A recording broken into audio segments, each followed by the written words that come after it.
All right, this is SFBarkast. I'm Jeff Cleary. I am Andrew Lauder. And Andrew, where are we today? We're at Bond. We are at Bond, and where's that? That is actually in the exact same space as a former bar that was on the Barcast called Esta Noche, and that is between Mission and Valencia on 16th Street. Yeah. I haven't put a whole lot of thought into this, like everything else. Right. But is this the first bar that we've done that has changed hands? Post-renovation? Post-renovation? Well, that's a good question. I hadn't thought of that either. Well, we'll see y'all next week. All right, well, we'll be back on. That's a good question. Next week. Andrew, we're doing this on Sunday, which is the Folsom Street Fair Day. Oh. So I want to thank you for wearing your dog collar. No problem. And your assless chaps. I nearly tripped over many, many cock rings on my way here. Have you ever been to the Folsom Street Fair? I think I have once, yeah. Something everyone should do once. Yeah. I went there, and it's, for people who don't know, it's sort of the leather fair. Yeah, it's sort of it's almost like a gay pride, but for people that are like, oh, that's for pussies. Gay pride is that's for not real gay people. That's pedestrian exactly, compared to the Folsom Street Fair. Right. So, and actually one of my claims to fame is that I actually went to the very first Folsom Street Fair. Right. And back then, it was not a leather sort of like S&M fair. Okay. It was a celebration of Folsom Street. It was a celebration of joy, and now it's a celebration of pain. Exactly. No, it was actually a electronic fair, and nobody went. It was like Sean Farrelly, friend of the show, he brought me down there because he had a roommate who was when really... you say electronic, you mean like EDM sort of, or yes. like Love Parade or something like that, or Yeah, but the thing is, it was like the Love Parade if nobody showed up. It's the disinterest parade. the who cares parade. But so Sean had this roommate who back in the really early days of raves, okay, there was this thing called smart drinks. And you're supposed to if you drank it while you were doing ecstasy, I don't know, it stimulated your brain. Or you wouldn't grind your teeth as much. I don't know, if you're in a crowded pounding nightclub and you're taking a bunch of ecstasy, do you really care about whether you feel smart or not? Yeah, I suppose not. So we went to there, and it was before it was it was an electronic thing, and it was just the saddest street fair you're ever gonna see. There's just these DJs all dressed in black in the middle of the afternoon, on Folsom Street, getting sunburned, and just nobody dancing. There's nobody there. And we were just whatever. And somewhere when they pause to drop the beat, there's a couple people going shut up. It's this old woman. She sticks her head out their window and keep it down. You know yourself, you was wrong. But somewhere in between there, it became this sort of, what do you call I don't want to get the terminology wrong because it's definitely it's not like bears. It's not really leather guy. I guess it's more leather guys. There's S&M, yeah. And then there's fetish, right? And then there's some type of I don't know, humiliation. No, but I know you think you're laughing, but you're that's the thing. There's some other type of humiliation besides the ones I've already mentioned. So I want to get it right, but one year, my favorite Folsom Street Fair story is it's becoming a big thing now. So it's in fucking Let's Go San Francisco. Let's go buy some anal beads, San Francisco. That's right. Let's go get raped, San Francisco. Let's go get shit on San Francisco. But so it's in tour books, and there's a bunch of it's a super popular. People come in from all over, right, and it's right. It's super crowded with people. And I remember I was there one year, and there's this guy who was going to do a whipping demonstration because some people like to get whipped. Yeah, exactly. It's a sex thing. You don't want to show up to a whipping party and not know how to whip. You're just going to look like an idiot. So he's got this bunch of people there, and what could go wrong? showing masses of people how to use whips. Well, then he's just like, he does a couple demonstrations, and then he's like, does anybody out there want to try it for the first time? And then, of course, like, Who wants to lose an eye? and of course, like, this drunk, like, sorority girl is like, yeah, I'll do it, yeah. Like, and her friends were like, I don't know. And she's like, yeah, and I'm crazy, And, of course, like, she gets up there, they tie her up to the cross, or Right. the X, and like pull her pants. Of course. They pull her pants down, and Right. he just like starts wailing on her ass, right? Ah. And then like he's doing it, and like he knows what he's doing, and then like he stops because he realizes at some point she had Bleeding all over the place. She had started crying. That's probably not the appropriate reaction to that, but And oh then well. he was just like, "Oh shit!" Like his like reaction, like he leaned in. And, The record skips and like the whole parade just dies. but he's like, in his defense, like he was like super kind to her, but like you could see how apologetic he was. Like he kind of leaning over, like, "I'm so sorry. I thought you were on board with this shit." But it's like also like, okay, so like. Maybe you shouldn't be doing that in public, but also, what are you doing? Like, if you're like some dumb sorority girl, and you're like, this would be a Right. great idea. Like, what did you think was going to happen? You just watched him like whip the shit out of someone. Well, and and it's sort of like you can't really like turn on a dime like that. It's like if the transition between being like super great with it and like not okay with it at all took enough time, only enough time for him to look away for a second. Like that's not on him anymore, is it? I It's mean, also, it's not like a fucking magic trick where it's like he's going to guess your card. He's going to like pull your pants down and whip you, okay? If it she's was like, well, I'm not exactly sure what's going to happen, but let's give it a go. exactly. Oh, what's this behind your ear? It's a cock ring. Right. It's like, well, this is bound to be harmless. Right, exactly. It's like, yeah. This whip expert wants to whip me in public. Let's I see. can't think of anything that could go I'm wrong. drunk. There's a crowd around here, and this guy's gonna whip. What could go wrong? Let's do this. time to find out if I'm humiliated by whips or not. But No, also, I like, guess I am. Wouldn't you wouldn't want to do that? Like, okay, brings up a whole other can of worms, where it's like, okay, so if you're somebody who's into that sort of like blurring the line between pleasure and pain thing, Sure. like you know Aren't it. we all?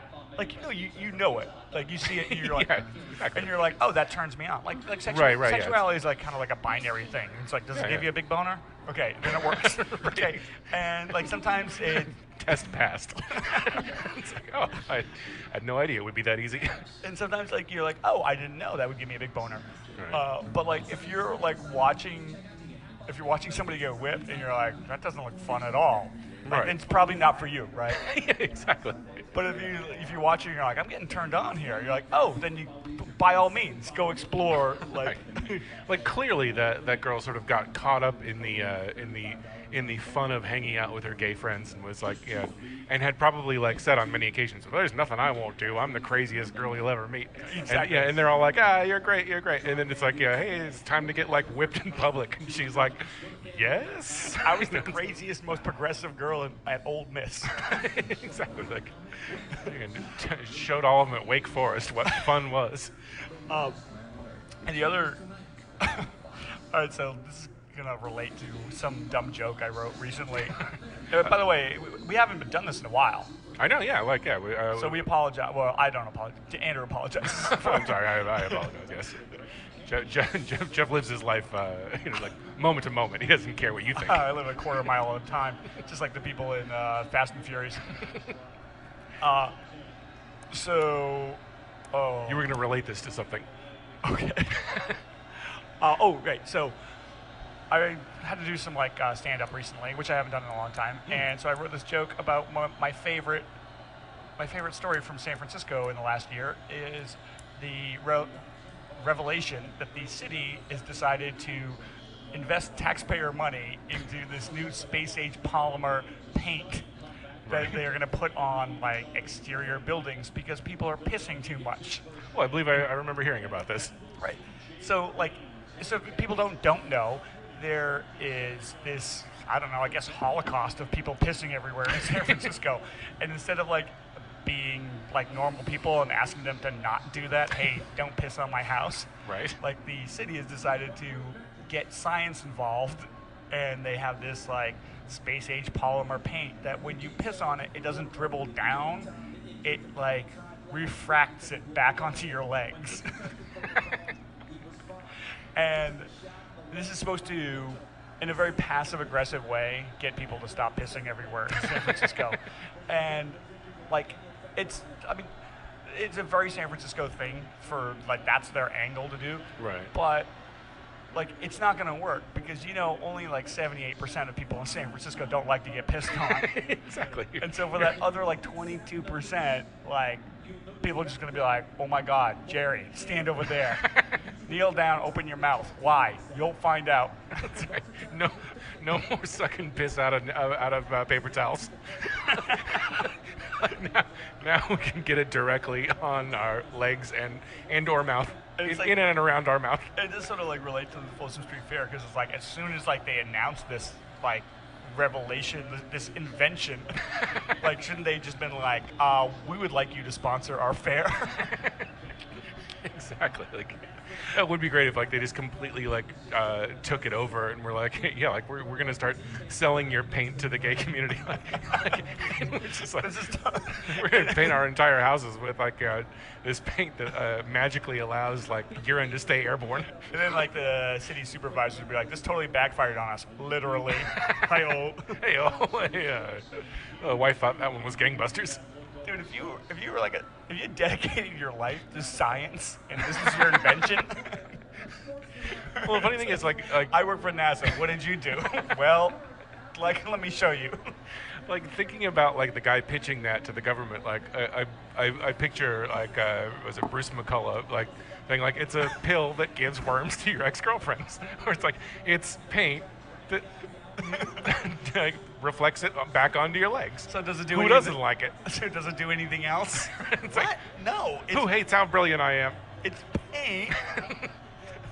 Although I honestly can't wait for it to get like instituted because I don't think it'll work. But you know what? I can't wait to see which one of my friends is the first one to walk back into the bar with like piss all over his shins. And just be like, what happened? And you're like, I don't know. This never happened to me before, I swear. No, this city's really changing. So we have to move to a more piss-tolerant city. Anyway, this week's episode is brought to you by Piss Tolerance. Yeah, it's my favorite first segment ever. Like if anybody still wants to listen after this, it's your own fault. It's all downhill from here, man. That's right. Take no responsibility. So we're at Bond, and we buried the lead. Like, this place used to be Esta Noche. It did. Which was the flagship Latino tranny bar. Yeah. Wait, oh, shit. The last time we were here, I think we didn't have, like, the sort of headset microphones that we have now, because we're, like, rich podcasters. We just look like two assholes, like, shouting at each other. But, yeah, like, I remember, like, Esta Noche one, and if anybody wants to go back and listen to it, God bless you. But, like, I remember shouting at each other the whole episode and thinking, like, there's no way this episode's going to work, because, like, we're just shouting over loud techno music. Well, like, in the canon of, like, weird stuff that Esta Noche has seen, that's probably not even in the top 10. Right. Two guys, like, shouting it into, like, a... Well, the one thing that from Esta Noche that, like, anyone that was here would remember is the incredible painting that hung over the bar. Right. It was... All right, did it hung over the bar, or was it opposite the bar? I think it was like on the wall, wasn't it? It was right around. Yeah, it was like on the wall over here, but it was like right around here. Yeah. So it was like opposite the bar, but like it was basically. We're sitting in the very place where this naked guy painting. Hold on, don't blow the. You blew the end of the story where I'm blowing. Tell everybody about this guy's massive dick.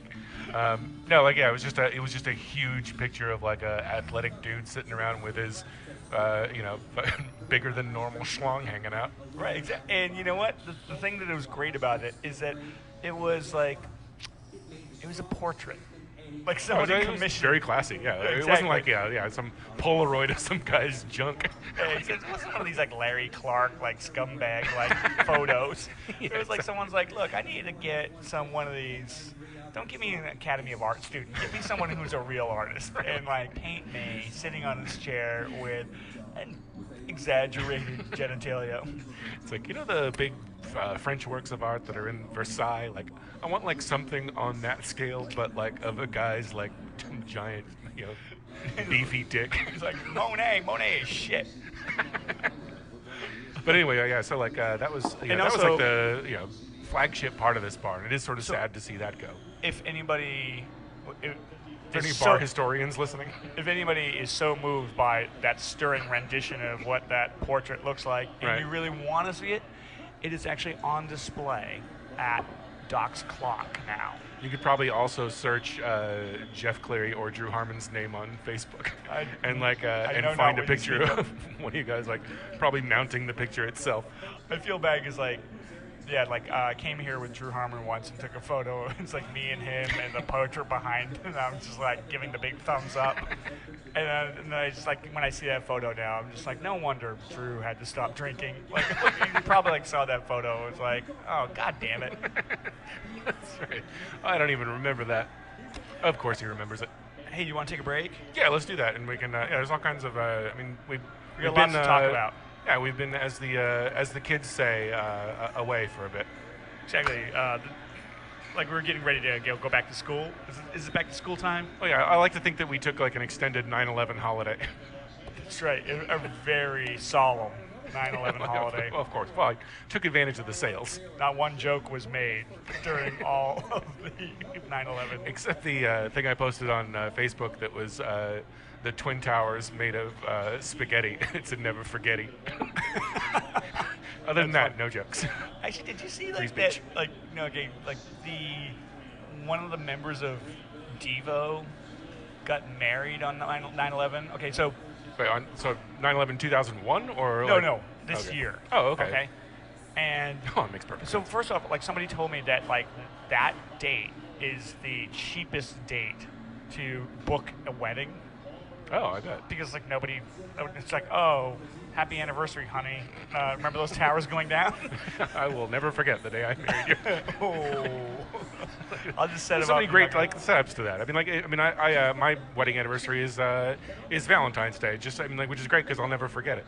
But like, imagine if your anniversary was 9/11, you would literally never forget it. Yeah, not exactly the same thing. Valentine's Day and 9/11. Well, not to you. But I guess so. This guy who used to be in Devo, it wasn't Mark Mothersbaugh. Okay. It was like this other dude. One of those other Akron idiots. Yeah, he got married on 9/11. Right. He had a 9/11 themed wedding where like the cake was the Twin Towers, and that jet fuel can't melt frosting. and you know what he gave out to his guests? To like commemorate the whole thing, that was like engraved box cutters. I don't know if that's like the most brilliant thing I've ever heard, or it's just awful. This is like Tom and like Linda's like celebrating their love, like engraved into like a box cutters on 9/11. It seems like the most tone deaf. Like, hey, I make a lot of 9/11 jokes. It seems like the most tone-deaf thing to me. Right. It seemed like, oh, you shouldn't do that. It's like what you're like, oh my god, I've become everything I hate. Like I'm criticizing 9/11 jokes. It was cool when I was doing it. Yeah, exactly. But now that it's not soon enough. I'm not sure what my problem is. All right, let's take a break and think about all the bad shit we've done in our lives. Perfect. All right, this is SFBarkast. We'll be back from Bond. All right, and we are back at Bond. You think it's named after James? Is it? I have no idea. You know what? It seems somewhat themeless. It's certainly not a overt James Bond. True. Bar. There's no pictures of James Bond. Yeah, there's no pictures of James Bond. I guess they don't want to get sued. They're probably but it almost seems like every new bar these days sort of has the same sort of design. So it's kind of throwback, but kind of trying to be modern. Yeah. The tables are made out of, I think, like shuffleboard courts or something like that. They're like sort of that parquet with numbers on them.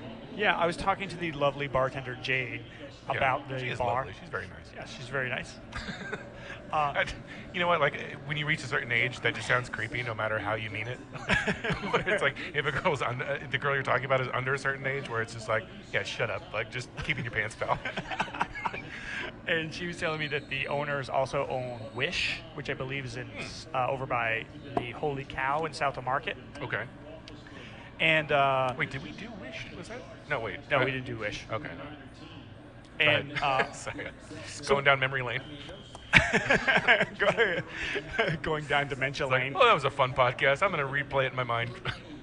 And one of the things about this bar is, like, on the side here where you and I are sitting, there's like this very small, like, table here, and right underneath it, I was like, oh, what is it? Is this like a space heater underneath there? And it totally does look like a little mini air conditioner or something. Right. Because it's like bolted to the wall and it's like suspended. And then I realized that, like, now there's one underneath each of these, like, small, like, tables on the wall. And there's like a mini speaker above each table. They're speakers. But it's like a speaker system. Like you've got like subwoofer below you, and this is like a 2-person table. Right, exactly. It's like you have like a massive speaker down by your legs, and you have a speaker right above your head. So it's like if you're the kind of person who likes to go on a lot of, like, I don't know, Tinder or OkCupid dates, and you just don't like talking to someone, this would be the perfect place. It's just like sit across and like listen to the thumping music, and then just be like, do you want to get out of here? It's like, what? You want to get out of here? You want to fuck? Like if you've been thwarted one too many times by a place that has a quiet area, it's like you definitely want to come here, because like you can guarantee that every seat will be a thumping loud nightmare. Although wouldn't that make this like a family restaurant? True. I don't want to fucking listen to any of your shit. Like, let's just. It's like, what kind of music do you like? Whatever drowns out my kids. What did you say, son? I said, Happy Mother's Day. Not interested, son.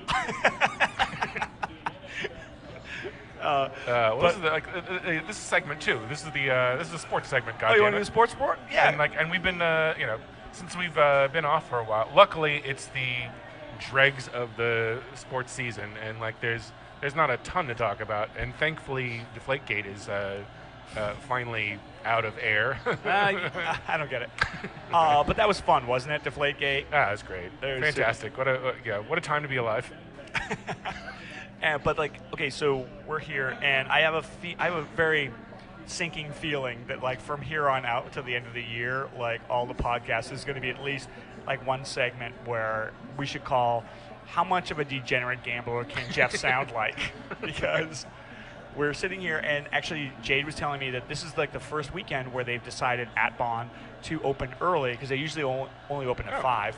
Oh, okay. But they have like a big like projection TV in the back, and they have the Niner game, and Daddy just needs the Niners to make the over, the Niners in the for the Cardinals to win by at least 7 points, and for the both teams Cardinals to just make had the an over. interception, actually, so you're getting your wish. Yeah, and actually things are looking good for Daddy, because the Cardinals are up 28-7 in the second. So you've only got like 6 points left to bust the over. Yeah, it's got to get to 45 to make the over. And you said you needed the Cardinals to win by how much? 7. 6.5. Honorable sir. Just getting your court testimony warmed up. Did I tell you, there was a very short time where I very much considered moving to Las Vegas. An old company of mine moved to Vegas, and they really wanted me to go there, and I went there. And one of the things that one of their selling points was that, like, well, you can lose all your money. No, their big selling point was like, well, there's no state income tax in Nevada. So yes, there is. So it's called gambling. It's about 90%. So they said, think of all the money you'll save there. I'm like, think of all the money I'm going to like blow on the fucking coin flip at the Super Bowl. You're like, God damn it, Janet Jackson's left tit popped out. I lost everything. Oh, but at least there's no state income tax. Yeah, exactly. Well, at least I live in the middle of the desert. Exactly. That's nice. Exactly. I may be homeless now, but at least there's no state income tax. I may be homeless, but at least anything that doesn't have air conditioning dies here within a day. What an awful place. And you know what? Speaking of that, actually, like and Speaking of I don't want want to go on some huge rant. No, but like yeah, and I realize you just quoted Dennis Miller, I think, but like the whole weekly draft, the worst thing in the world. It's just, I mean, like, not only are because it's like the only thing that's making like so much money that they can pretty much buy all of the advertising. Well, so like, you know, you see ads for it like. Okay, so if people don't know, it's FanDuel and DraftKings.com. Yeah. So, like, what happened? There was a legal precedent set. Like, it's such a terrible legal precedent, too. It's so boneheaded. And they basically said, like, okay, games of chance are outlawed in like, you know, national, like, you know, across like states. So you can't like play cards, or you can't like, you know, like go to the fucking slot guess machine. A coin flip. Right. So games of chance are, but like they won some legal precedent that said that like fantasy football is not, it's skill. That's so ridiculous. That's what I've been telling you for years, Mom. Okay? Exactly. Like, let me out of the basement. I'm not a gambler. I'm a skilled professional. I think they call them like skill players. Like it's so weird because like, yeah, it's literally like in order to guess like, you know, how like who's gonna like have the best week and everything like that. There's no skill to that. Like you're like, it's literally like guessing like if you guess like 30 coin flips out of 50 and I guess 25, you're not the more skilled guesser of coin flips. You're just not. Well, and you know what? Like it's just dumb luck. I know that it's dumb luck, but I will say that like one of the reasons why I put money on sports, like every fucking chance I get, is because like compared to, I do feel like I know something a little bit more. Where it's exactly, like like I know the fucking Niners suck and the Cardinals will win. Right. But that's like, I mean, the funny thing is that, you know, even as you say that, it's like you're saying, well, I feel this way, like I feel like I have an advantage, but that's just like it's sort of an illusion. I mean, like it's, you know, the only thing that they're interested in is making sure there's even money on both sides. So like they don't even care if you're right or wrong. They just like, they put the marker where it'll divide everyone in half. Well, it's weird because I feel like I remember when I took the tour of ESPN, and I have a friend who was a director at ESPN, and he was telling me that like the NFL, they were very sheepish about fantasy sports. This was a while ago too, before like all this like weekly fantasy shit, and because they don't want to get into bed with anything that is even remotely gambling, even if it's just like a fucking office pool or some shit like that. But it seems like that whole concern is out the goddamn window now.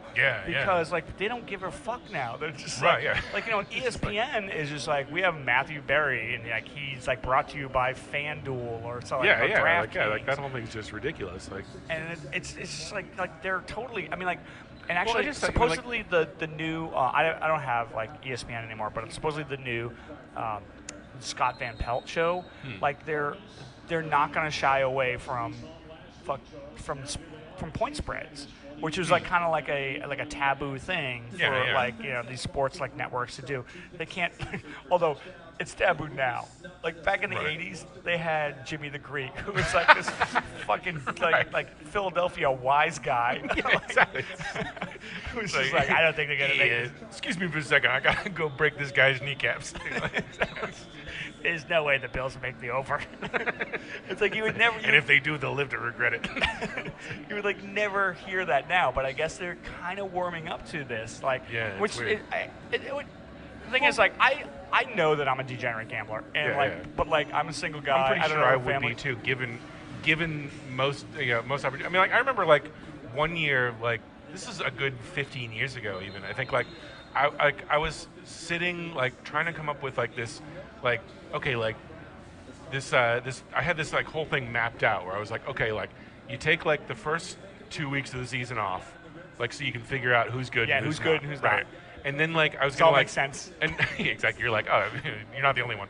But I was like, okay, like I'm gonna like I'll pick one game each week that I know is wrong, where I know I'm on the right side. Yeah. And then like, and I was like, if I double it each time, like if I guess like 15 in a row, I win like $1 million, and if I ever lose, I'll quit. And it was like, and I was like, I could really make a living doing this.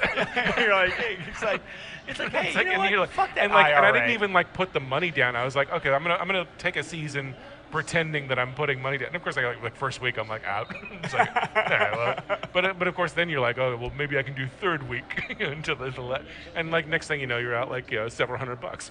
And like I said, like I fully admit that I'm a degenerate gambler, but I don't gamble money that I'm not prepared to lose. Yeah. It's like lending money to friends. Like the rule should be like if you're gonna do it, don't ever expect it back. Right. I think I would feel a lot better about gambling like all over the place if it all benefited the state. I mean, like I know that like lotteries and stuff like that, like don't like solve everybody's problems.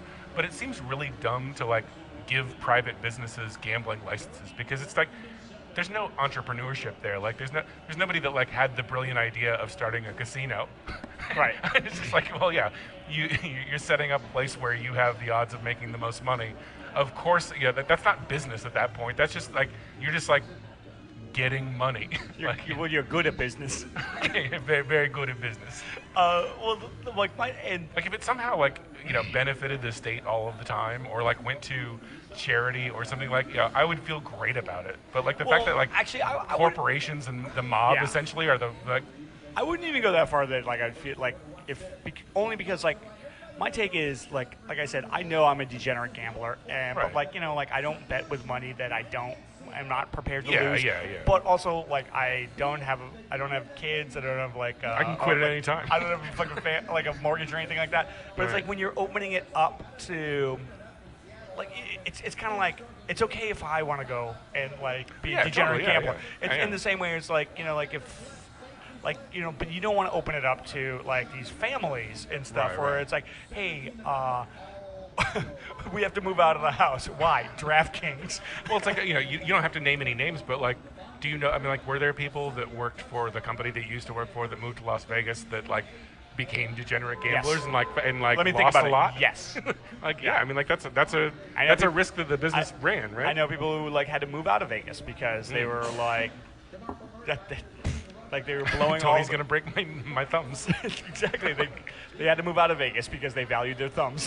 Exactly. Like, you know what? Like, I like the space bar when I'm typing. I want to live in a more like thumb appreciative like city.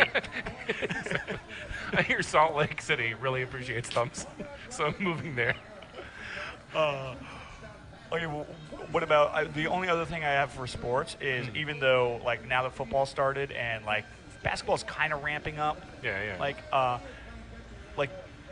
baseball for me just takes like a backseat, and of course this year's been pretty lousy for like the this teams year, we follow anyway. Like the A's are out of it, the Giants are out of it, the Red Sox are out of it, the fucking Mariners are out of it. So all the teams that the two of us give a fuck about are out of it.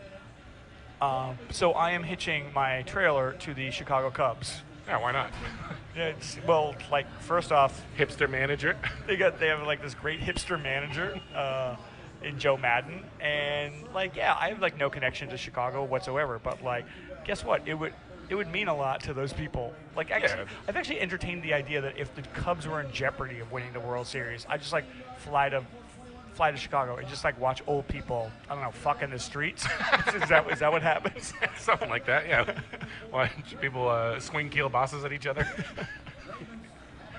Oh, the last thing I will say about the DraftKings and the FanDuel bullshit is God bless the guys over at Deadspin, because they're the only people that I've seen, especially on their podcast, Deadcast, where like they have these like segment breaks where they have like FanDuel or DraftKings like ads, and they come back and they're like, that thing sucks. It's like, who would do that? Like their own sponsor. They're just like, their big thing is like, guess what? You're not going to win a bunch. You're not going to be a millionaire on DraftKings. Like the ads for like those. And if you think about it, there's no way that DraftKings like even listens to like 1/100th of the number of like things that they sponsor. Like they're never going to find out. I haven't done like the research on it, but there's so much money behind. I forget which one. Like they're like the company like is the like one that valued. seems like it's everywhere is DraftKings. Like it's on FanDuel every podcast. is the other one. Well, yeah. yeah, and like I see like both. I mean like. Both of their commercials are like horrendous because it's like these like idiot meatheads like jumping around with fake checks. And, well, it's like they have like one of them has like the idiot meatheads with like their hats on backwards. That's like the big sport. I can't even get their name straight, but yeah, FanDuel's the one with the awful like testimonials by like 22-year-olds that are like, some guys I kill all my friends on it and then I fucking kill myself. I love it.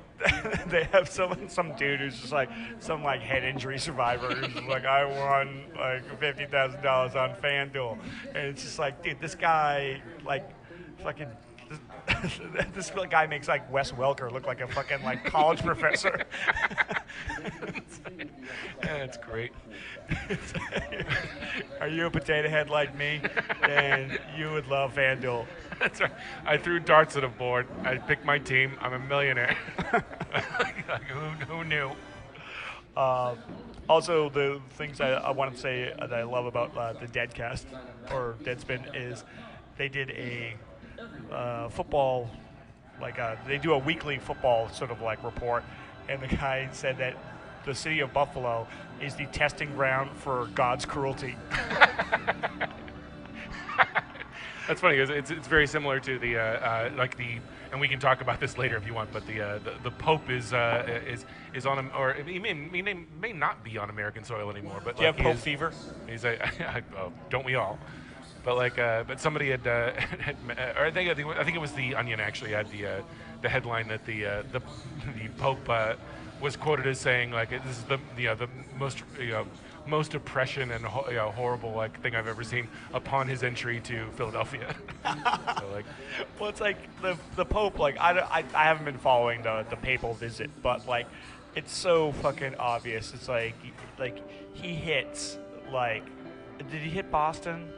I don't think he did. I don't know if he did. Yeah, but like he hits those eastern seaboard cities where Yeah. they're just like filled with fucking like unapologetic Catholics. Right. Well, and like as if you didn't really need this to tell that Jim Gaffigan was like a big Catholic because he's got like 20 kids or whatever. But like he was like tweeting and periscoping whatever like that from like New York and Philadelphia. So he clearly like followed the Pope like everywhere he went. Like it's amazing. And like the weird thing about the whole thing is that you've got these like Republicans that are like back, like trying to say like, yeah, the Pope doesn't know what he's talking about. Like we've been telling you like he's the infallible like voice of God for like 400 years, but he's wrong. It's like these conservative like personalities being like climate change. This just in, the Pope is full of shit. Right. Well, that's amazing. I mean, like the whole climate change thing. Like that's the most amazing part is that you have like climate change deniers now are put in the position where they have to say scientists and the Pope are both wrong. It's like, okay, so what do you believe in again? It's like, oh no, I guess I just believe in Bill O'Reilly. Do you buy this whole like personification that the Pope is? This is the cool Pope because he's like progressive and. I mean, he's like compared to the last Pope was just like this like ridiculous Nazi. It's like, I guess compared to him, he's pretty good, but like. Yeah, I guess. I mean, like it is stretching the definition of cool. I mean, I think like the Pope's not showing up in like a Tame Impala like concert shirt. But it's like it's like the bar is so low where it's like when he came into office as Pope, like basically all he had to do was like not fuck kids on national television, and right. And they would be like, oh, this is the most progressive Pope ever. Yeah, you know what would be like more progressive than the last Pope? Like a fucking like random mango that you found on the street. And like probably more attractive and more interesting. More lifelike. Yeah, exactly. All right, you want to take a break? Yes, please. Yes, please. Your contract's not up. All right, this is SFBarkast, and we are at Bond on 16th and Valencia. Funny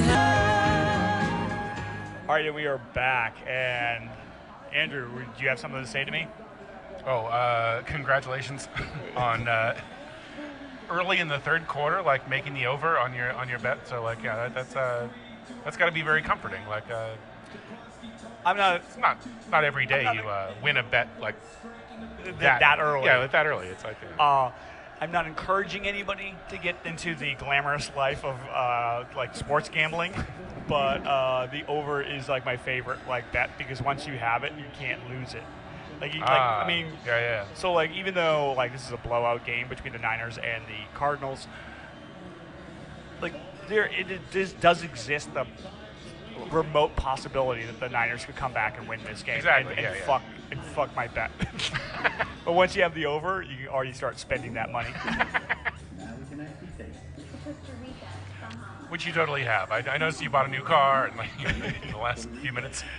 Well, that's the other thing. Like when you win like money, like it's not like money that you earn. So like you get like you tend to like splurge it, or it's like drinks on me. Right, exactly. And it's like, hey, easy. What are you doing? Easy go, easy come. All right, so Andrew, what did you do in your for our break? Did you have Our anything 9/11 very holiday? interesting? Let's see. I went to actually I went to Santa Cruz last weekend, and like Sounds exciting. Just I mean, like, you know what, like Santa Cruz is nice, but like it's a really weird place though. It's How so? well, it's because it's really not that far from the Bay Area. I mean, it's, you know, it took from where I live about, you know, maybe an hour and 15 minutes or something like that to get there. Mm-hmm. And but you would think that, like, once you get there, like you would think that you were in the middle of nowhere, and like, you know, no laws apply, and like Santa Cruz is just a very like independent sort of like, you know, crazy hippie place. Friend of the show, Kevin Whittinghill, went to college there. Yes, he is a banana slug. Oh wait, He is. Oh wait, no. Santa Cruz is not the banana slugs. That is Santa Barbara. Oh right? wait, no. They are the. Oh right, you're right. Yeah. they're the Okay, no, banana slugs. I was right the first time. Santa Cruz- Barbara is the anteaters, I believe. Oh, I thought they were the gauchos. No, Gauchos is Northridge, maybe. Like, What are the tornadoes? Geez, that might be. Oh my God! Like this episode is going to require so much post-episode research. Like I'm all right. I already think it's my least favorite episode. Well, okay, so you did that, and that sounded awesome. Great story. Thank you. Well, thanks. I don't think I completed it, but No. You finished it. So it's sort of like. no, it's fine. I was only there for a couple of days. And What did you do down there? You know, like we. Did you go to the boardwalk? We got an Airbnb at a place like kind of by the mystery spot in Santa Cruz, which you see on bumper stickers all over the place. But like we didn't even go to. But even though the place where we were staying was like through the parking lot of it. But like, You know, like we can't I can't be bothered to walk through this parking lot to go see your stupid shit. Exactly. But like, but yeah, it was just relaxing. It was just, you know, like went on some nature hikes and all that shit. So You didn't go to the boardwalk? I did not go to the boardwalk. Went to the wharf to have dinner one night, and like that was bad enough. Like the boardwalk and like the whole Santa Cruz beach experience is pretty tourist filled at this point. So, Yeah. Like, It's like at the boardwalk. I think the last time I was there, I just like had some time to kill on like a road trip, so I went to the boardwalk. And I'm just like, you know, like, hey, deep fried Oreos, hilarious. I like this old dude like going on like the roller coaster alone. You're like, can this child sit next to you? Not legally. It's like, you know, and they still do, like, no matter, you know, whether you're like some teenage young couple enjoying summer love, or you're an old man alone on the roller coaster, when you leave, they still have those photos where it's like, hey, do you want to buy this photo of you alone on this roller coaster? Yeah, I'd love to. Yeah, the one where you can see the little tear coming out of my eye. Like, would you like to buy the most depressing picture of all time? Of Of course I would. Oh, if I knew that's where the camera was, I would have whipped my dick out.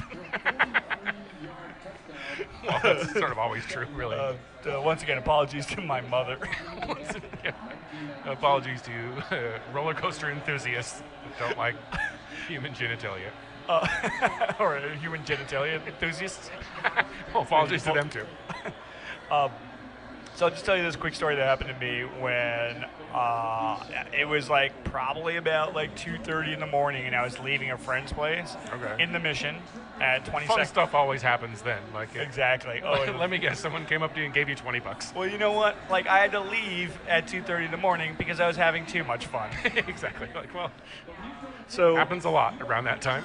It's a 22nd and cap and between 22nd and 23rd, and I get on my bike and I start riding down the street, and I realize there's just this big debris like right in the middle of the road, and I like can't really tell what it is, and I like get a little closer and I realize, oh, it's a dude that just got the shit kicked out of him like in the middle of the street, and So when you say debris, super inconvenient because I was trying to ride my bike. Okay. Hello, asshole. But like, so I jump off my bike, and like the dude's bleeding out of his head, and he's just totally fucked up, and he's kind of rude. He's kind of in and out, like he's not really, like and like like a guy that's bleeding out of his head. Right, exactly, and like and his whole face is swollen because he just got like hit in the face so many times. And so I call like 911, and like the operator's just like, "Where are you?" So she's like, "You gotta stay on the line with me." I'm like, "Yeah." I'm like, and then like, of course, like, yeah, sorry, I gotta go. But of course, like when you call 911, it's just like it's an eternity before like the cops show up, right? Right. And this dude is on the ground like bleeding. Unless you're in a place with white people, and then it's like immediate. Well, and this guy's on the ground, and he's like bleeding out of his head, and he's trying to like he's coming in and out of consciousness, and he's trying to like say something to me, but he only speaks Spanish, and I don't speak Spanish, Right. and so like I'm just like I'm trying to tell him like, dude, Learn English. I'm like, stay down. Exactly. Oh, I'm sorry. Go ahead. I'm like, are you okay? Are you here legally? That's so great. Right. So I'm like telling him, stay down, and he's like, blah, blah, blah, blah. And like this dude who's walking by ran over, and like, because it was just like me and this guy. I'm like, who knows? Maybe the guys who like beat the shit out of this dude are still around. And you run up and say, "You got knocked the fuck out." He's like, like in Spanish. He's like, that would be so much funnier if I wasn't bleeding out of my head. So then, like, this other dude stopped his car, and he spoke Spanish, so he's trying to tell the dude, stay down. And then, of course, it's a fucking eternity before, like, a cop, like, shows up. And finally, this, like, cruiser shows up, and these guys come out, and one of them starts, like, taking photos of the dude, like, with his, like, cell phone camera. It didn't even look official. It looked like the guy was just kind of like a scumbag. Like, right. He's like, I just want... Periscope's going to love this. And then the heart. And then the other dude goes. He's like trying to say to the guy who's on the ground bleeding. He's got like all these fucking head injuries, right? And the guy's going, "Hey, He's like, can you get up? Can we move you to the side of the road, to the sidewalk, so you're not in the middle of the road?" And I just like said to the dude, I was like, "Hey, like the ambulance is coming, right?" He's like, "Oh yeah, it's coming." I was like, "I don't know, man. Like it's like there's no traffic. Maybe we just kind of leave him there." Hey, I got a crazy idea. This guy's got head injuries. Let's not like pick him up and shake him. Let's not throw him to a more convenient block. Right, exactly. And the cop's like, yeah, all right. Oh, have it your way. Exactly, Mr. Compassion. He's like, "Oh, well, I would totally overrule that, but since you're like this bicyclist, this random bicyclist, you're in charge." It's like, well, I guess your way is the one that involves the least suffering, so we'll go with that, I guess. And then the ambulance comes, and then after that, it's all like the really like interesting thing, because I didn't even think to do this, but like when the EMT show up, the first thing they do is they go over. They take their hands, they go over his entire body. They're looking for stab wounds or gunshot wounds. Okay. And like I didn't even think to do that. Right. I mean I went through his pockets and took his shit. I did the same thing, but I was looking for needles. And actually, like, so the guy who was like translating, he was telling the cops that like the guy was saying like, "Oh, they stole my car." So I think what happened was, and like I've heard that this is like a very dangerous time, like at the end, like if it's at the middle of the night. Right. is when one of the most dangerous times is after you've unlocked your car. So I think this guy like probably unlocked his car. Whoever was gonna like jack him realized, okay, all we have to do is beat the shit out of this dude. We can take his money, take his keys, and take his car. Right. So it's a bigger score than just like randomly like beating someone up. It's not just like a pleasure beating up. It's like there's actually some money involved. It's not one of those like boys will be boys crimes. Exactly. It's like a sport beating. Exactly. And the thing is, like, it had to be. It was like there had to be like a lot of these guys because like if somebody's like looking to like mug someone and they see somebody who's like you're much bigger than I am, but I'm like close to 6 feet, like and like they'll see someone like that size and just be like, I'll wait for someone else. Right. But this dude was like probably about 6'5", like maybe 270. So he was a big dude. So like it had to be a lot of these guys, and then he must have had like a nice car for them to like try to jack this guy. So you're saying it was his fault for having a nice car? Well, if you don't want to get beat up, don't have a nice car. Toyota still sells the Tercel. You don't have to buy a fucking BMW. But it's weird. Like not too long ago, I was sitting in my living room, and somebody just hit a parked car, and then drove off. And I ran down there. I called the cops and ran down there, and the fucking cops would not let me go. Like they were like, you called this in? Yeah. Like what were you doing? Like they're quizzing me. Like I fucking orchestrated this whole thing. Right. But they were just they wanted to cover all their bases. And then okay, I gave him all my statement and stuff. And then the guy called me back, and he's like, I just want to get your statement down, right? Yeah. It's like yeah, okay, right. And then he called me back again. He's like, hey, can you can you come out? And I'm like, no, I can't come out. I'm going somewhere. Right. And it's the guy was this cop was just harassing me over just some fucking property damage in my neighborhood, right?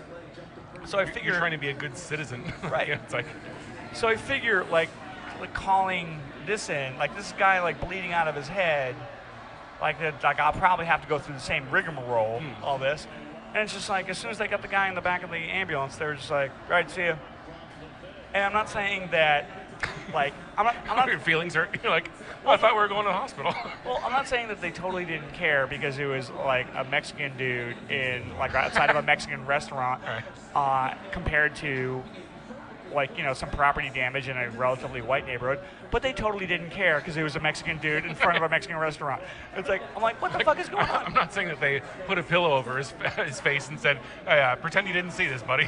I mean, it's the look on these cops' faces were just as soon as they found out there was no stab wounds. White people involved. There were no stab wounds or no gunshot wounds. They were just this shit again. I'm just dude, at least pretend it's dramatic. The guy's bleeding on the side of the road. Not again. So fuck it. There you go. That's my spin. I'm a good Samaritan, but also I have to complain about everything. Beautiful. Want to take a break? Yeah, let's take a break. Yeah, let's do that. We'll be back from Bond. All right, and we are back at Bond. What's your favorite James Bond movie? Ooh, that's a good question. Kind of. I don't really have one, but did you ever really get into Bond? I know some people are just obsessed with the James Bond franchise. Yeah, I wouldn't go as far as obsessed, but there's a few movies that I like more than others. Thunderball is probably my favorite Sean Connery Bond movie. Thunderball. Wait a minute, I thought that was a James Caan sci-fi movie, or is that Roller? That's Rollerball. World of difference, Jeff. Pay attention. I believe Tom Jones did the theme to Thunderball. But I was certainly of the right age for Octopussy and View to a Kill, that whole era.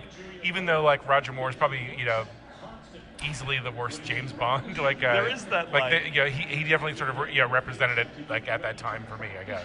There is like that they did actually start like give up. They stopped trying at a certain point because Yeah, like early on they would have like these double entendre names like, yes, my name is Pussy Galore, Right. and like the people who came up with that, they're just like, oh, no one will get it until years later that we're talking about pussy.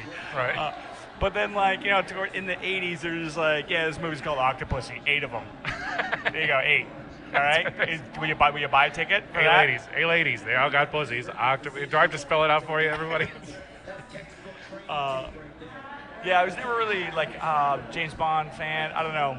Sean Keane does this, like, great joke about how it's like if you go back and watch, like, the early James Bonds, Right. he's, you know, kind of a, maybe if he's not like a full-blown rapist, he's very like kind of rapey. Yeah, he's at least a awful sexist. Exactly, because like there's like moments where like there's a girl and he grabs her and she goes, "Oh no, you don't, Mr. Bond." And he throws her down on the bed. He goes, "Oh yes, I do."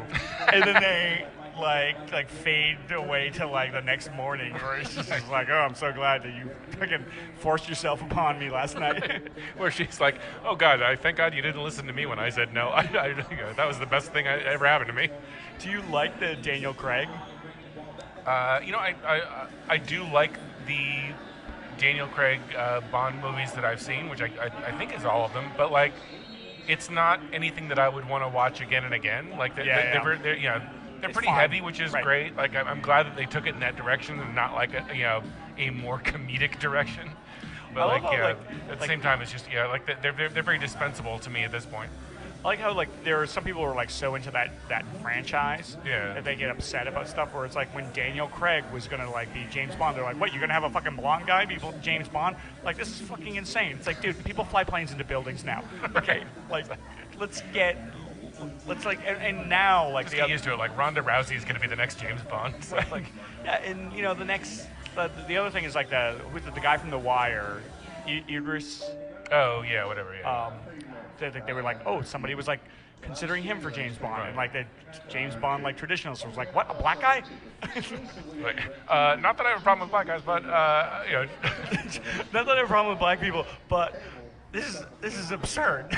It's like, does anyone else not feel like this is the worst thing that ever happened? It's like when I see like people are getting like so bent out of shape about stuff I totally don't give a shit about. I'm just like, that's so cute.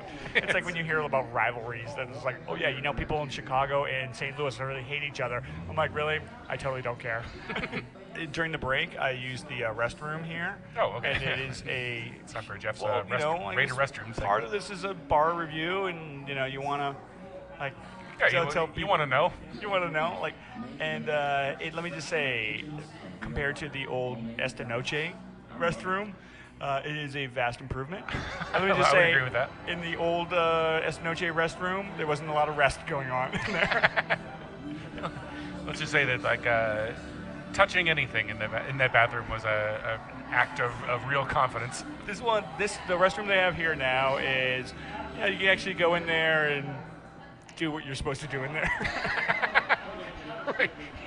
It's mostly for what Middle America thinks restrooms are for. It's not like it's not an elaborate ruse for something else. It's like it's functional. You Right. know, it's good for what it's designed for. Let's say that. No one's gonna be mad at you if you just go in there to take a piss. Exactly. What are you doing in there? That's not what this is for. Great. Go ahead. I'm sorry. I was what are we gonna bring up? I was gonna bring up movies because we were talking about Bond. That's exactly what I was going to bring up. Oh, there we I was go. going to ask if you'd seen any new movies or television. I watched Narco, which is really good. Like Narcos? Narcos. Yeah. It's like the story about Pablo Escobar, Saint Pablo. Like, and yeah, I'm probably about as far along into it as you are. And like, are you as you know? Like, I don't want to say annoyed because I like the show overall, but like the narration part by like the one guy, it feels very awful. Blade Runner. And like, yeah, very like. No, it's not Blade oh Runner. my God! Like, yeah. Well, the thing is, like, it's not Blade Runner. It is Goodfellas. Yeah, Like, totally. it's yeah, because yeah. the guy is like doing a Like, hey, can you believe my life? It's crazy, huh? Like, it's Exactly. Nobody whatever. cares. I'm going after Pablo Escobar. It's like, Right. I mean, like the historical parts of it, I think are really interesting. Where, Oh, totally, yeah. And, Like, and certainly anytime, like, the guy that plays Escobar is, like, on screen, like, he's amazing. Like, he's great. yeah. But, like I had no idea that like he wasn't like a cocaine guy to start out with. He was just a trafficker. Like he knew how to move stuff.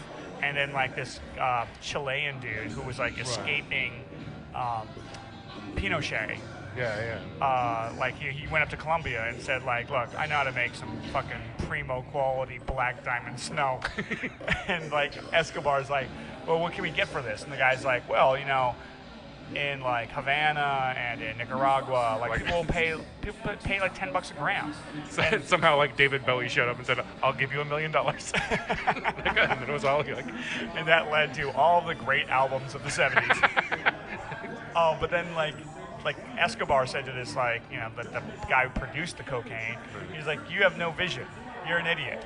Like, you know, he's like, if they'll pay $10 in Nicaragua for it, what do you think they'll pay for it in Miami?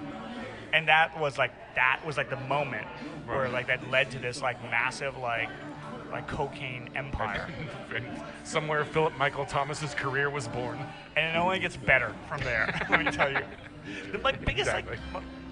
this is like I said this to like after I watched this one last episode where it's like when Escobar is getting sort of like pinched or like not pinched but like when and he knows that they're fucking with him. Right. Like he had so much money that he couldn't launder it. Like he was burying millions upon millions of dollars in the Colombian like jungle. And then when he knew like the heat was on, as Glenn Fry would say. Right. he just kept trying to. He's like, can we buy these people off? Can we kill these people? Right. And I was like, my take is like maybe I'm like more lazy than Pablo Escobar, but I'm just like, dude, take the fucking grip you have in the jungle and go to Fiji. Yeah, exactly. Or just like fucking go deeper into into the Colombian jungle where they can't find you. Like, yeah. How about this? Here's a Like, crazy. you got a whole continent of jungle to work with, like to your southeast. Yeah, here's a crazy idea. How about you take all this money, hit the fucking road, and then like live a life of luxury instead of getting like riddled with bullets? Yeah, exactly. Like, I don't know. Am I missing something here, or it's like, or people just like Jeff? it's like with these criminals, it's never enough, you know. I know like there's some of the listeners out there, right? Like, oh, Jeff, you have no drug ambition. But like, let me tell you, I have a little bit of drug ambition, but it's like I'm not enough to like take a bunch of bullets. Well, so now we're into the. This is great moments in gambling continued because the Bears Seahawks game is going on, and I've got a friendly bet with somebody I work with, but I had to lay down 15.5 points, Wow, which is that's ridiculous. A lot. I wouldn't like. Yeah, like I wouldn't have done game, it for any substantial amount of anything, but the Patriots game today opened at 13.5 points, and then I told my Vegas bookie that like if it moves to 14, don't put money on it because 14 is too much. 13.5 totally fine. like 14 on Blue Star Airlines. And of course, I think they won by like fucking 1 million points today. Right. So it's like, Well, it's like the Seahawks are up 20-0, so like I'm currently winning by 4.5 points, and it's like the first quarter or something. So like, that's good. Somebody was saying on the Dan Patrick show, like Dan Patrick was like telling the story about like when he used to gamble as a kid, like when in his 20s. Right. He said it was such a source of anxiety that like he just didn't enjoy it, like and so he just stopped gambling. And this like caller called in, and he said, "Look, Danny, I'm not buying this. You don't gamble anymore." And he's like, I'm telling you, man. Like Patrick says, like I didn't enjoy it. He's like, Danny, nobody enjoys it. We gotta have it. Nobody likes gambling, but we gotta have action, right? Exactly. What are you talking about? You don't like watching something gambling on? Of course you don't. You have money on it, idiot. Nobody likes it, but you have to have it. That's right. None of us like sports. We hate it. We wish it would all go away. You think we would be doing this if we were well-adjusted individuals? No. If I ever saw like fucking Brett Favre in the street, I'd punch him right in the face and say thanks for nothing.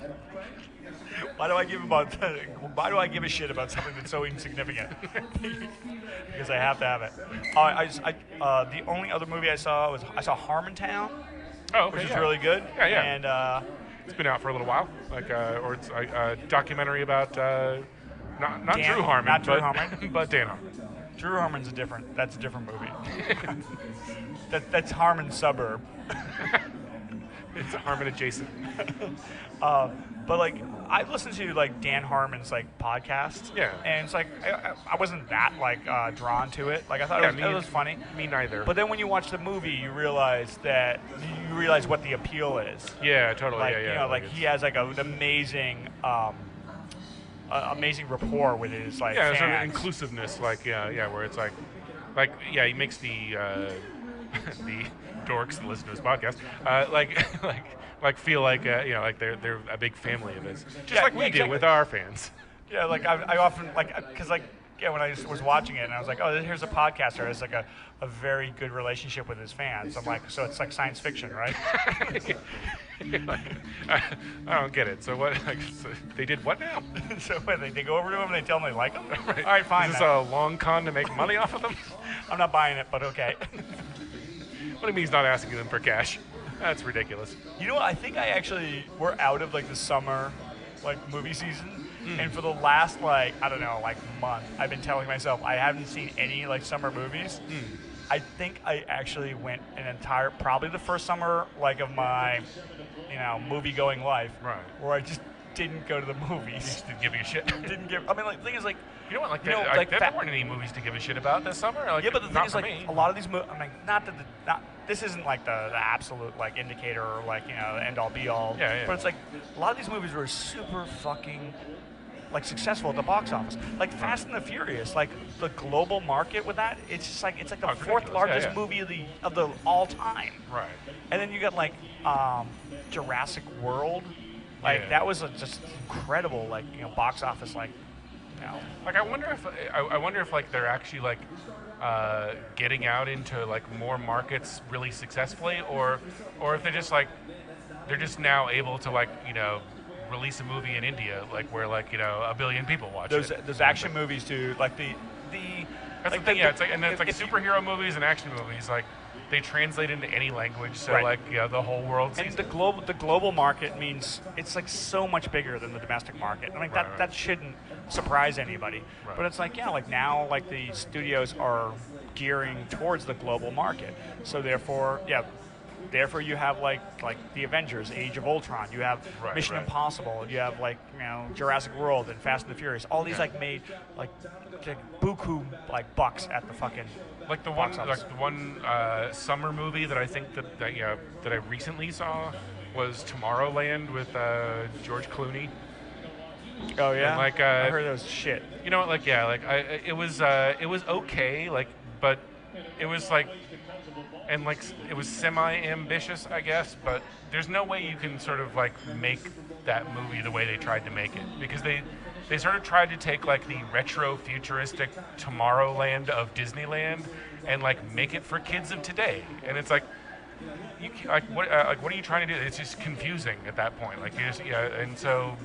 I don't know. It just seemed weird and sort of slapped together in a weird way. I know that somewhere out there are people who are not George Clooney fans, so this won't make any sense to them. Right. But I am not of that camp, and so when I hear a George Clooney movie is bad, I'm just wow, that must be really bad. But I don't even think it's bad. I mean, it was just it didn't hit the mark that it tried for, and I don't think anything could. It was sort of doomed from the beginning, but Clooney's great in it. He's fine. He's the Cloon. You can always exactly. If it's that's my point. Where it's even if it's a bad movie, you're oh, I get to hang out with the Cloon. Awesome. Right. Exactly. Oh, I got to put up with Sandra Bullock whining about being lost in space. Oh, but I get to see the Cloon. All right. Okay, I'm on board. It's fine. What about I mouthed off recently. This is a new segment. I was what have you been mouthed off? I mouthed off recently, and I realized the error of my ways almost immediately. I said, there's no movies from here to the end of the year that I'm really looking forward to. Right. And someone immediately said, something called Star Wars. I was oh, yep, right. Sorry, didn't put any thought into that. Star what now? Sometimes I don't think when I talk. But are there any other movies that you're looking forward to? Like, what are The Martian? You know what? Like, yeah, like I heard somebody recently mention The Martian, saying that they were reading the book and that they stopped reading the book when they realized it was about as boring as somebody being stuck on Mars by themselves. And like I guess I usually like Ridley Scott. What was the last Prometheus? Prometheus, yeah, that's right.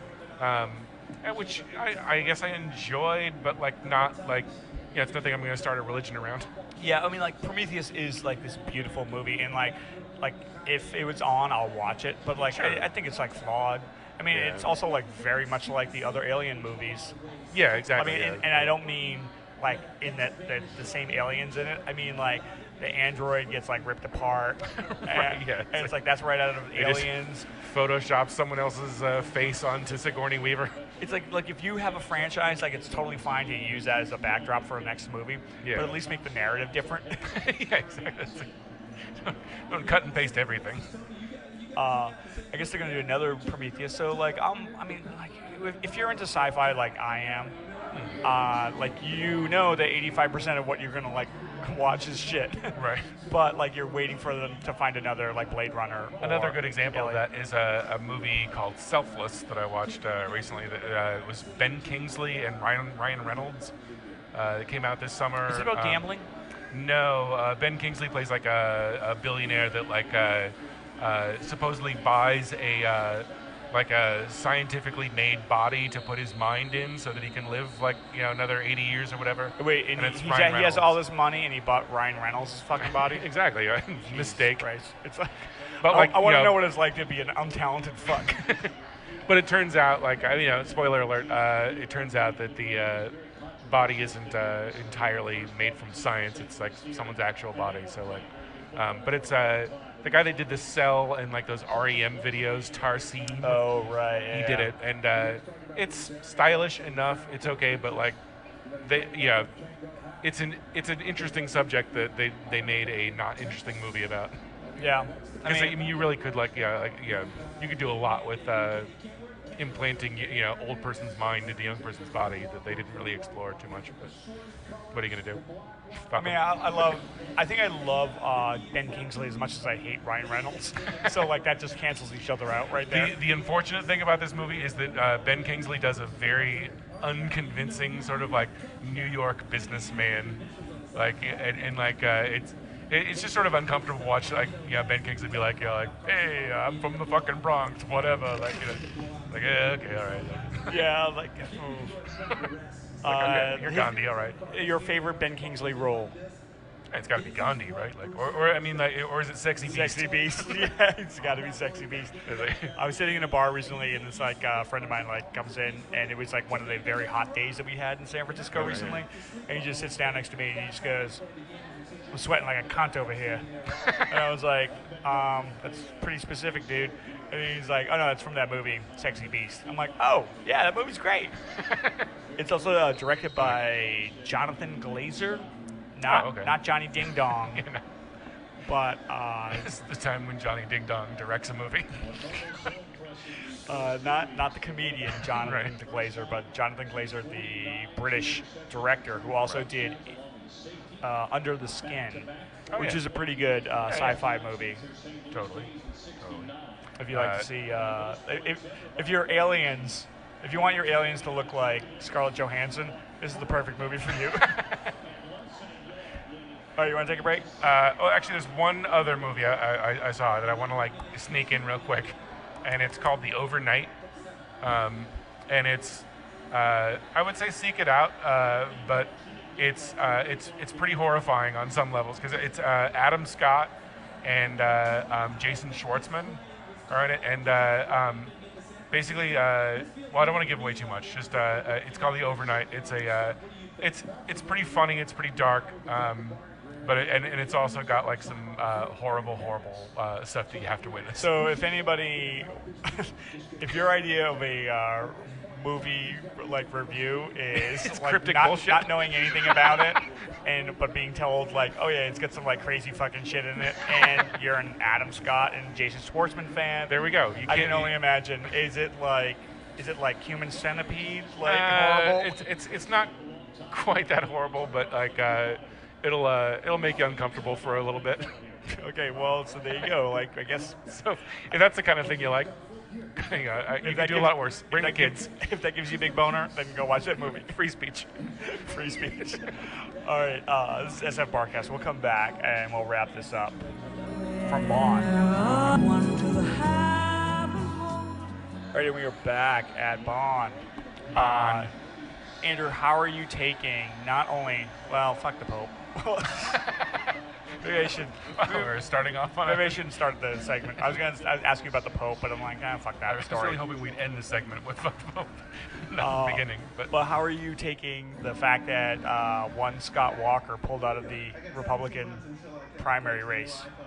I think I'm able to deal with it. I think one of my favorite jokes was I think it might have been Seth Meyers saying that Scott Walker quit the presidential race to return to his original job of being the guy in the dictionary next to the word "duh."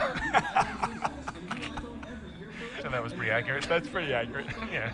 I mean, like of all like the candidates, like I think I hated him the most, so I'm like happy about it. Yeah. But also like what are you doing, Scott Walker? Like everybody let's talk about like quitting early. Like nobody wants to engage Trump and Carson because they know they're fucking like joke candidates. Right. And they don't want to like do anything like stupid to sabotage their campaign. That's why like Bush and Rubio are just like treading water. Right, they're just like laying low. Yeah, like if you're fucking Rand Paul and you like are just barely got like 1%, so you can get on at the adults table. It's like, yeah, you want to like say some like crazy stupid shit to like Trump because like you can only go up, right? Right.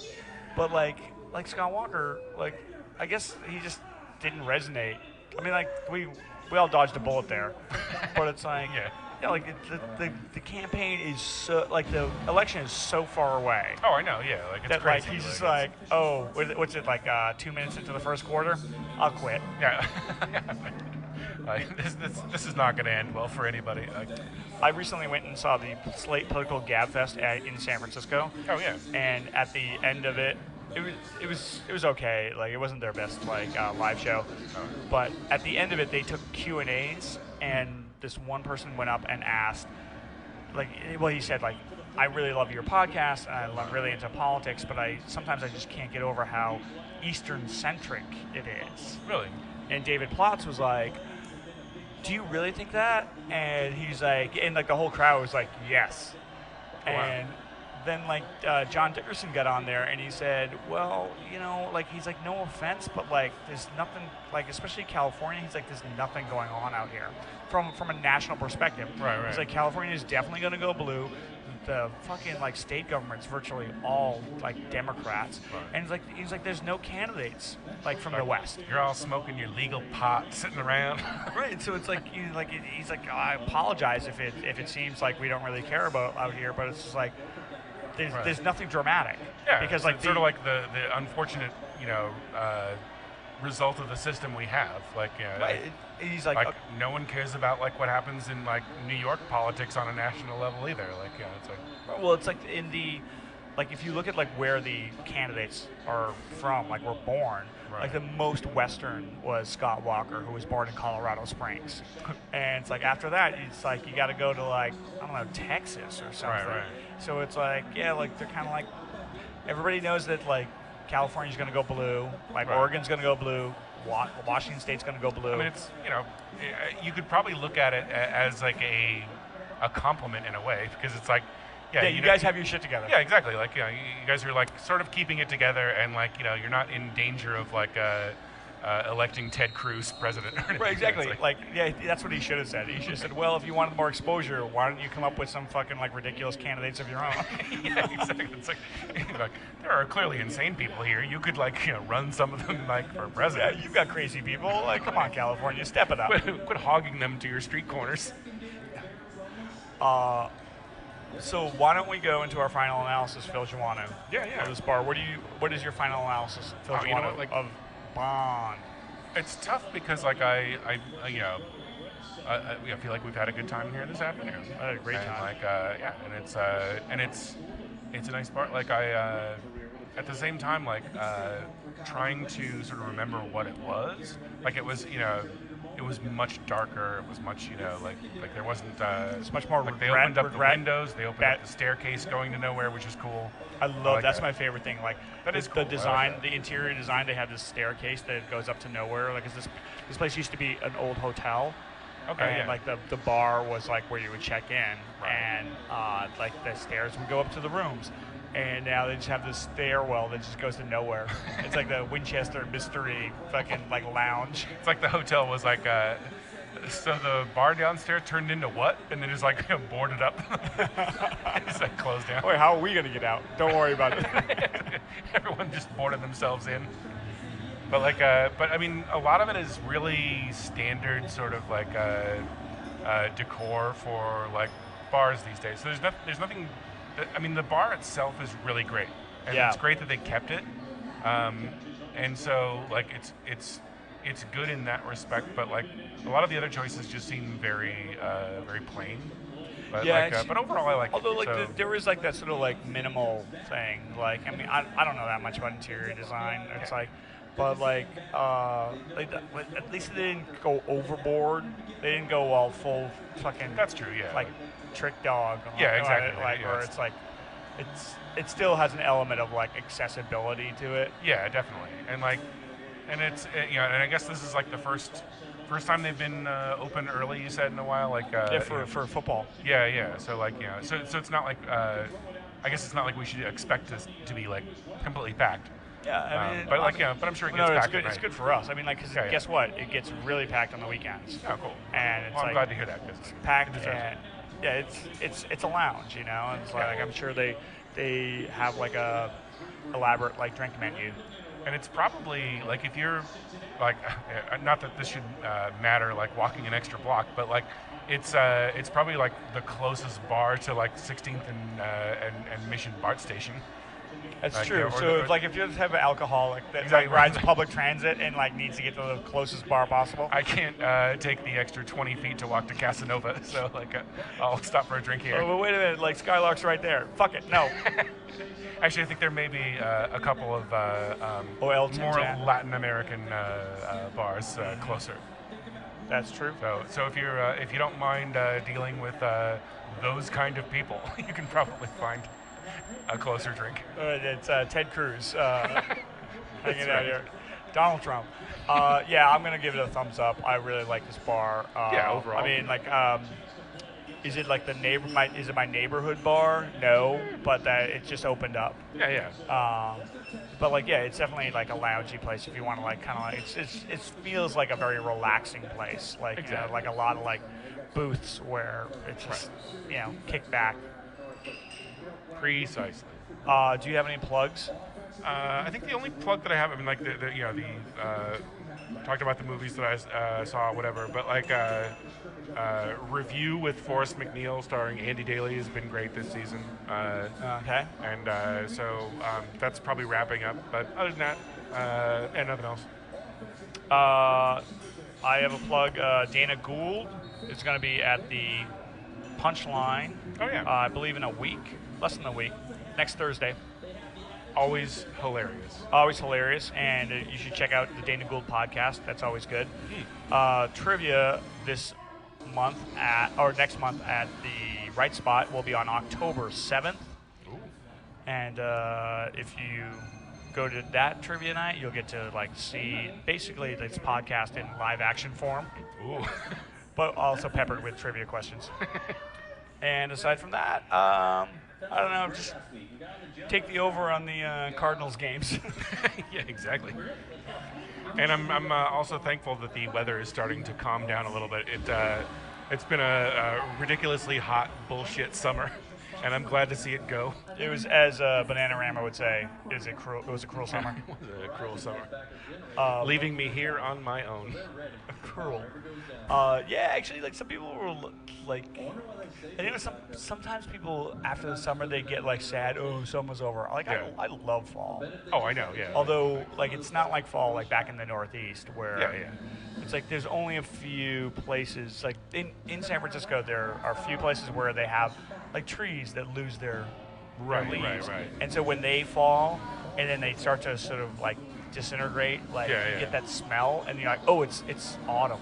Exactly. Yeah, yeah. You know, Yeah, and you it's feel like, it, oh, sure. that's great. And also that means to me that it's time to start thinking about a stupid costume for Halloween. It's time to start thinking about winter drinks and Kahlua. It's and- amazing the way like the planetary ecosystem works. It's like a leaf falls and like a smell goes in my nose, and I think, oh, I have to do something stupid soon. It's like, oh, thank you, nature, for reminding me to do something idiotic.